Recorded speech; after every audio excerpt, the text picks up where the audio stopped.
2014 के बाद जो विकास किया है, भारत का ऐसा विकास वेदांती जी आप हमारे साथ बने रहे। मेरे साथ विवेक श्रीवास्तव है लेफ्ट के नेता, शादाब चौहान है नेता पीस पार्टी के, तारिक अहमद लारी हैं मेरे साथ समाजवादी पार्टी से। मैं आपके पास आता हूं शादाब चौहान और आपसे पूछता हूं, शफीकुर रहमान बर्क कह रहे हैं कि जिस दिन राम मंदिर में प्राण प्रतिष्ठा होगी वो तो मातम का दिन होगा हमारे लिए, गम का दिन। अभी आपने जिन लोगों का नाम लिया, जी जिन लोगों का आपने अभी तक नाम लिया कि उन्होंने सनातन धर्म के प्रति विवादित टिप्पणी की, वो न मुसलमान है, ना ईसाई है, ना सिख है, वो खुद उसी धर्म को मानते हैं। तो क्या मसला है, वो एक अलग इशू है। और हम किसी की आस्था को गाली देने में विश्वास हम नहीं रखते। लेकिन रही बात बाबरी मस्जिद की शहादत के बाद जो मंदिर बन रहा है और उसका जो पॉलिटिजाइजेशन किया जा रहा है, पॉलिटिजाइजेशन जो किया जा रहा है, राजनीतिकरण, वो इस बात को प्रमाणित कर रहा है कि कुछ लोग एक धर्म को सर्वोपरि बनाकर, जैसे इन्होंने कहा सनातन धर्म से चलने वाला देश है भारत, नहीं, भारत संविधान से चलने वाला देश है, वो हिंदू राष्ट्र की तरफ ये लोग ले जाना चाहते हैं। और बिल्कुल मेरी मस्जिद, मेरी इबादत गाह को तोड़ा गया, इसका प्रमाण है। और उस पर जब मस्जिद मंदिर बन रहा है तो बेशक हमारे लिए ये बिल्कुल गम का दिन है। रात में इस बात को सोचता रहा, रात 4 बजे तक मैं यही सोच रहा था कि ये कौन सा इंसाफ है। और मुझे ऐसा लगा कि जैसा कि श्री राम प्रकट होकर कह रहे हो कि शादाब आप हक के साथ खड़े रहना, ये लोग मेरे नाम पर मंदिर बना रहे हैं, वहां पर मस्जिद थी उसको गिराया गया और आज वो मेरे नाम पर मंदिर बना रहे हैं। हो सकता है दंगे की बात करें, लेकिन आप न्याय के लिए, शांति राम आपके सपने में आ गए, बेशक भारत के संविधान को मानने वालों के लिए। तो श्री राम आपके सपने में भी आ गए और आपको सुबह 4 बजे आके उन्होंने ये कह दिया कि शादाब चिन्ह वहां था ही नहीं।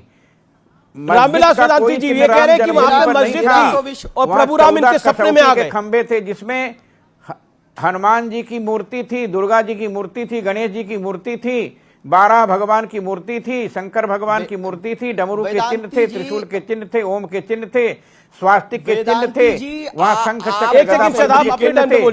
वहां पर किसी प्रकार कोई मस्जिद का कोई चिन्ह था ही नहीं। मैं स्वयं रामलला की पूजा की, हमको पता है। मैंने हाई कोर्ट में गवाही दिया 2005 में, और हमने बता दिया, नक्शा दिखाकर देख लीजिए, मस्जिद का कोई चिन्ह नहीं था वहां पर, वहां मंदिर का चिन्ह था और मंदिर का चिन्ह है, मंदिर का चिन्ह रहेगा। बाबर, राम जन्मभूमि में बाबर नहीं पैदा हुआ था, नहीं, बाबर के नाम पर अयोध्या में कोई चिन्ह नहीं है, कोई मोहल्ला नहीं है, कोई गली नहीं है। बाबर के नाम पर कोर्ट ने जो फैसला वहां घाट नहीं है, आपके सभी राम के नाम पर राम घाट है, लक्ष्मण घाट है, सुमित्रा घाट है। कोर्ट ने आपके तर्कों को वहां नहीं पर माना है। वहां किसी प्रकार का कोई बाबर का चिन्ह नहीं है। वेदांती, और मैं बता दूं रामविलास वेदांती उन 32 आरोपियों में से एक है जिन पर विध्वंस का आरोप लगा था राम जन्म भूमि के आंदोलन के वक्त।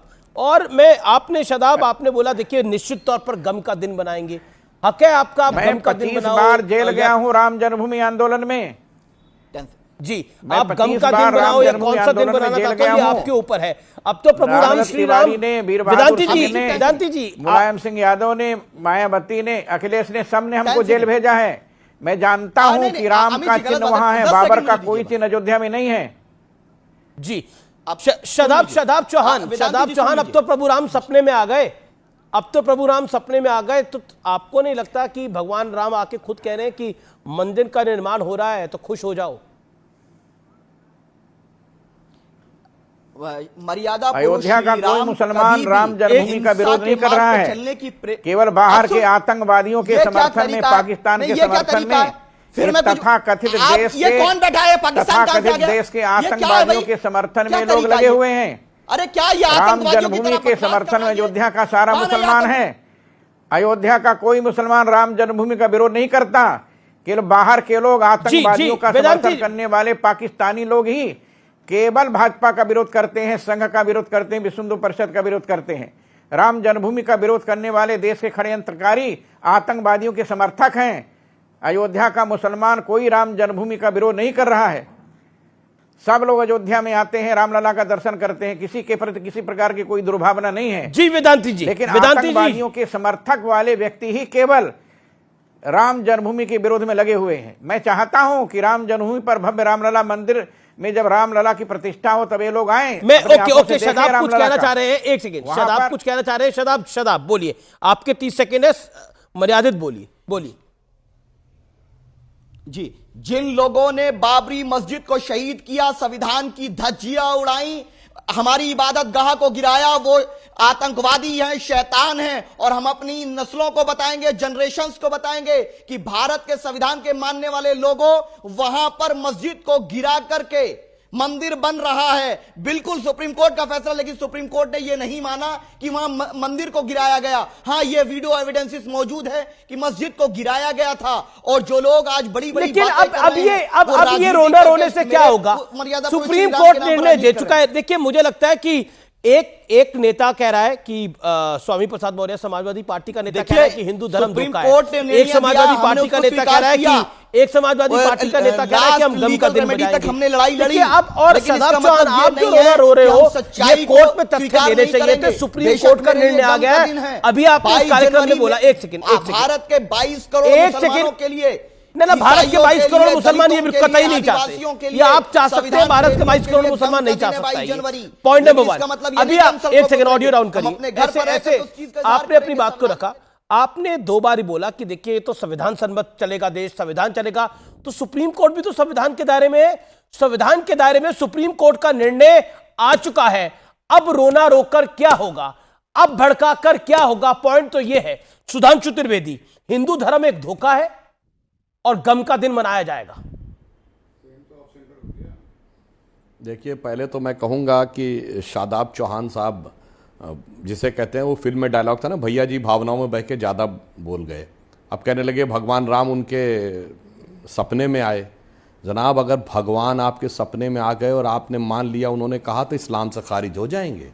क्योंकि इस्लाम तो कहता ला इलाहा इल्लल्लाह मुहम्मद रसूल अल्लाह, अल्लाह के अलावा कोई किसी की बात यकीन करने लायक नहीं है, और मोहम्मद साहब रसूल के अलावा कोई पैगंबर नहीं। जनाब, क्या बोल गए, सोच लीजिए। हाँ, अगर आपने नस्लों की बात कही और चौहान नस्ल जाग गई हो तो बात अलग है कि मन में श्रद्धा आ गई हो। परंतु मैं आपसे कहना चाहता हूँ, बहुत सोच समझ के बोलिए। आप जो बातें कह रहे हैं, एक फैक्ट बता दूं, अगर आप तथाकथित बाबरी मस्जिद कहते हैं, ये बादशाह के नाम पे इबादतगाह कहां से बन गई भाई? हमारे यहां तो कोई चौहानी मंदिर नहीं है, हमारे यहां कोई विक्रमादित्य मंदिर नहीं है। और अगर बाबर ने बनाया तो ना तजुके बाबरी में उल्लेख है, ना हुमायूं नामा में उल्लेख है, ना आईने अकबरी में उल्लेख है, ना शाहजहां नामा में उल्लेख है, और ना उस समय आए हुए मनुची से लेके विलियम फिंच जैसे फॉरेन ट्रेवलर्स ने अयोध्या का उल्लेख किया, मस्जिद का उल्लेख नहीं किया। जोसेफ टिफेंटलर ने, जिसने औरंगजेब के बाद आया, तब उसका उल्लेख किया। बहुत सारे फैक्ट्स थे, इसलिए अब एकदम हवाई बातें मत करिए। अब मैं आता हूं स्वामी प्रसाद मौर्य जी की बात पे। देखिए, आपने जो मतलब ये शीर्षक था ना, कहीं दीप जले कहीं दिल, इसकी जो आखिरी लाइन थी ना, वो स्वामी प्रसाद मौर्य जैसे लोगों पे बिल्कुल सही लागू होती है कि दुश्मन है हजारों यहां जान के, नजर मिलाना जरा पहचान के, कई रूप